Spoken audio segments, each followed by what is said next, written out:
রোহিণীর ভুয়া মৃত্যুর খবর ছড়িয়ে পড়ার পর নকল রাজনন্দিনী সেজে এসে সিংহরায় বাড়ির সম্পত্তি দখল করতে চাইলে আসল রাজনন্দিনী অপনার হাতে নাতে ধরা পড়ে যায় রোহিণী শ্রয়। তো বন্ধুরা, এ নিয়ে বিস্তারিত জানতে হলে এখনই ভিডিওতে লাইক দিয়ে পুরো ভিডিওটি দেখতে থাকো। শুরুতেই থাকছে চিরদিনই তুমি যে আমারে মোর ঘোরানো 2 দিনে দেখানো হবে। আর্যর জন্মদিনের সময় অপর্ণা আর্যকে সারপ্রাইজ দিয়ে বলতে থাকে শুভ জন্মদিন আর্য স্যার। তারপর হ্যাপি বার্থডে বলে কেক কাটা হয়। কেক কাটার পর কেক কেটে যখন অপর্ণাকে খাওয়ানো হয় তখনই আর্য সিংহ রায় বলতে থাকে প্রতি জন্মেই যেন তোমাকে আমি আমার স্ত্রী হিসেবে পাই। আর সেখানেই ঘটে যায় অন্য এক ঘটনা। সেখানে চলে আসে রাজলক্ষ্মী সিংহ রায়ের স্বামী অনিকেত রয়, আর যাকে কিনা অনেক বছর আগেই রাজলক্ষ্মী সিংহ রায়ের শ্বশুর মশাই তেজপুত্র করে বাড়ি থেকে বের করে দিয়েছিল তার শয়তানি চক্রান্ত কারণে। আর সমস্ত সম্পত্তি রাজলক্ষ্মী সিংহ রায়, রাজনন্দিনী সিংহ রায় এবং আর্য সিংহ রায়ের নামে করে দিয়ে গিয়েছিল, যেগুলোকে এতদিন ধরে ব্যালেন্স করে এসেছে আর্য সিংহ রায়। কিন্তু সব সম্পত্তি দখল করে নিতে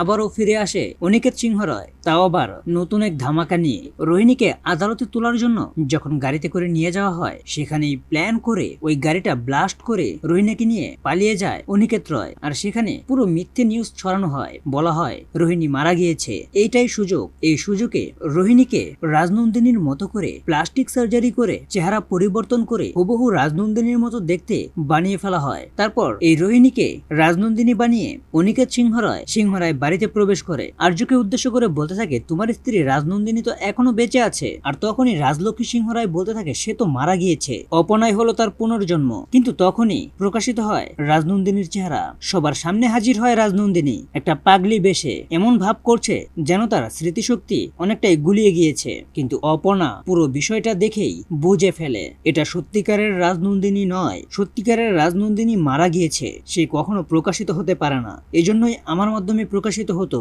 এখন যেটা স্বরূপে সবার সামনে দেখা যাচ্ছে এটা আসল রাজনন্দিনী নয়। কিন্তু এটাকেই বিশ্বাস করতে থাকে সেখানে থাকা সবাই। অপর্ণা সবার বিশ্বাস ভেঙে দিয়ে প্রমাণ করে দেয় এ রাজনন্দিনী নয়, এ হলো রোহিণী। আর রোহিণী যে বেঁচে আছে তারও প্রমাণ করে দেয়। তো বন্ধুরা, এই নিয়ে তোমাদের মূল্যবান মতামত এখনই কমেন্টে জানাও। অপর্ণা কি পারবে এই নকল রাজনন্দিনী রোহিণীর পর্দাফাশ করতে? আর এরকম নিত্য নতুন সিরিয়ালের আপডেট পেতে এখনই আমাদের এই চ্যানেলটা সাবস্ক্রাইব করো।